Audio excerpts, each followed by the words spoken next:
ಡಿಕೆಶಿ ಪ್ರಮಾಣ ವಚನಕ್ಕೆ ಲೋಕಭವನ ಸಕಲ ಸಿದ್ಧತೆಯನ್ನು ಮಾಡಿಕೊಂಡಿದೆ. ನೋಡಿ, ಲೋಕಭವನ ವಿಧಾನಸೌಧ ಸುತ್ತಮುತ್ತ ಕಟೌಟ್ಗಳನ್ನು ಹಾಕಲಾಗಿದೆ. ಡಿಕೆಶಿ ಸಿದ್ದು ಹೈಕಮಾಂಡ್ ನಾಯಕರ ಕಟೌಟ್ಗಳನ್ನು ಹಾಕಲಾಗಿತ್ತು. ಲೋಕಭವನ ಗ್ಲಾಸ್ ಹೌಸ್ ಬಳಿಕ ಇಲ್ಲಿ ಏನು ಕಟೌಟ್ಗಳನ್ನು ಅಳವಡಿಕೆ ಮಾಡಲಾಗಿದೆ. ಕಾರ್ಯಕ್ರಮ ವೀಕ್ಷಣೆಗೆ ಲೋಕಭವನದ ಬಳಿ LED ವ್ಯವಸ್ಥೆಯನ್ನು ಕೂಡ ಮಾಡಲಾಗಿರುವಂಥದ್ದು. LED ವ್ಯವಸ್ಥೆ ಕೂಡ ಆಗಿದೆ. ಯಾರು ಕೂಡ ಬೇಸರವನ್ನ ವ್ಯಕ್ತಪಡಿಸಬಾರದು. ಡಿಕೆ ಶಿವಕುಮಾರ್ ಅವರ ಪ್ರಮಾಣ ವಚನವನ್ನ ಎಲ್ಲರೂ ಕೂಡ ಕಣ್ತುಕೊಳ್ಬೇಕು ಅನ್ನುವಂಥ ನಿಟ್ಟಿನಲ್ಲಿ ಲೋಕಭವನದ ಬಳಿ LED ವ್ಯವಸ್ಥೆಯನ್ನು ಕೂಡ ಹಾಕಲಾಗಿರುವಂಥದ್ದು. ಅಹಿತಕರ ಘಟನೆ ನಡೆಯದಂತೆ ಪೊಲೀಸ್ ಬಿಗಿ ಭದ್ರತೆಯನ್ನು ಕೂಡ ಆಯೋಜನೆ ಮಾಡಲಾಗಿದೆ. ಶಾಂತಿ ಕದಡುವಂತಹ ಕೆಲಸಗಳು ಆಗಬಾರದು. ಸೊ ಹಾಗಾಗಿ ಲೋಕಭವನದ ಸುತ್ತಮುತ್ತ ಪೊಲೀಸ್ ಬಿಗಿ ಭದ್ರತೆಯನ್ನ ಆಯೋಜನೆ ಮಾಡಲಾಗಿದ್ದು, ಒಟ್ಟು 3500 ಪೊಲೀಸರು ಬಂದೋಬಸ್ತ್ಗೆ ನಿಯೋಜನೆ ಮಾಡಲಾಗಿದೆ. 1300 ಸಂಚಾರಿ ಪೊಲೀಸರು ಭದ್ರತೆಗೆ ನಿಯೋಜನೆ ಮಾಡಲಾಗಿರುವಂಥದ್ದು.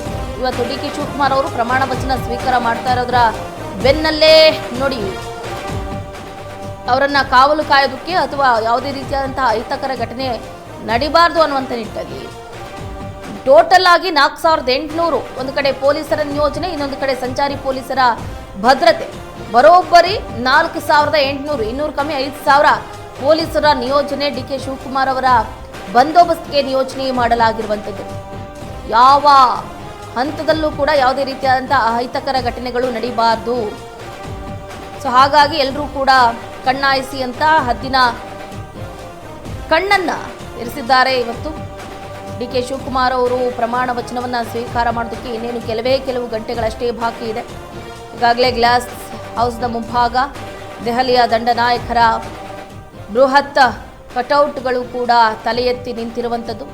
ರಾಹುಲ್ ಗಾಂಧಿ, AICC ಅಧ್ಯಕ್ಷ ಮಲ್ಲಿಕಾರ್ಜುನ್ ಖರ್ಗೆ, KC ವೇಣುಗೋಪಾಲ್, ರಣದೀಪ್ ಸಿಂಗ್ ಸುರ್ಜೇವಾಲಾ ಸೇರಿದಂತೆ ಹಲವಾರು ಗಣ್ಯರ ಆಗಮನ ಆಗುತ್ತೆ. ಅಷ್ಟೇ ಅಲ್ಲದೆ ಡಿಕೆ ಶಿವಕುಮಾರ್ ಅವರು ಸಾಕಷ್ಟು ಸ್ವಾಮೀಜಿಗಳಿಗೆ ಆಹ್ವಾನವನ್ನ ನೀಡಿದ್ದಾರೆ. ಅದರಲ್ಲೂ ಒಂದಷ್ಟು ಸ್ವಾಮೀಜಿಗಳು ಬೇಸರವನ್ನು ಕೂಡ ವ್ಯಕ್ತಪಡಿಸಿದ್ದಾರೆ.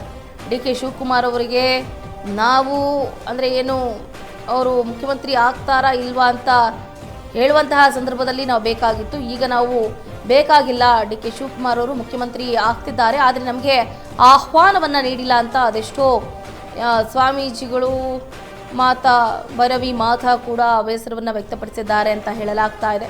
ಏನೇ ಆಗಿರ್ಬೋದು, ಡಿಕೆ ಶಿವಕುಮಾರ್ ಅವರ ಬಹುವರ್ಷಗಳ ಕನಸು ನನಸಾಗ್ತಾ ಇದೆ. ಗಮನಿಸ್ತಾ ಇದ್ದೀರಿ ಯಾವ ರೀತಿ ಪ್ಯಾರಾಚೂಟ್ ನಲ್ಲೀಗ ಡಿಕೆ ಶಿವಕುಮಾರ್, AICC ಅಧ್ಯಕ್ಷ ಮಲ್ಲಿಕಾರ್ಜುನ್ ಖರ್ಗೆ, ರಾಹುಲ್ ಗಾಂಧಿ, KC ವೇಣುಗೋಪಾಲ್, ರಣದೀಪ್ ಸಿಂಗ್ ಸುರ್ಜೇವಾಲಾ ಅವರ ಫೋಟೋಗಳನ್ನು ಹಾಕೋದ್ರ ಮುಖೇನ ಆಗಸದಲ್ಲಿ ತೇಲಿಸ್ತಾ ಇದ್ದಾರೆ.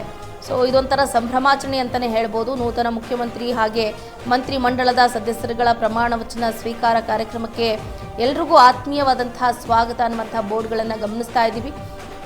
ಸಿದ್ದರಾಮಯ್ಯನವರ ಭಾವಚಿತ್ರ ಕೂಡ ಇರುವಂಥದ್ದು. ಹಿತ ರಣದೀಪ್ ಸಿಂಗ್ ಸುರ್ಜೇವಾಲಾ, ಡಿಕೆ ಶಿವಕುಮಾರ್ ಸೇರಿದಂತೆ ಹಲವಾರು ಗಣ್ಯರ ಭಾವಚಿತ್ರ ಇರುವಂತಹ ಬ್ಯಾನರ್ಗಳನ್ನು ಈಗಾಗಲೇ ಗ್ಲಾಸ್ ಹೌಸ್ ಮುಂಭಾಗದಲ್ಲೇ ಗಮನಿಸ್ತಾ ಇದ್ದೀವಿ. ಬರೋಬ್ಬರಿ 4800 ಪೊಲೀಸರ ಬಿಗಿ ಭದ್ರತೆಯಲ್ಲಿ ಇವತ್ತು DCM CM ಆಗಲಿದ್ದಾರೆ. ಡಿಕೆ ಶಿವಕುಮಾರ್ ಅವರು ಪ್ರಮಾಣ ವಚನ ಸ್ವೀಕಾರ ಮಾಡೋದಕ್ಕೆ ಇನ್ನೇನು ಗಳಿಗೆಗಳಷ್ಟೇ ಬಾಕಿ ಇರುವಂಥದ್ದು. ಎಕ್ಸಾಕ್ಟ್ 4 ಗಂಟೆ 5 ನಿಮಿಷಕ್ಕೆ ಪ್ರಮಾಣ ವಚನವನ್ನು ಸ್ವೀಕಾರ ಮಾಡಲಿದ್ದಾರೆ ಡಿಕೆ ಶಿವಕುಮಾರ್.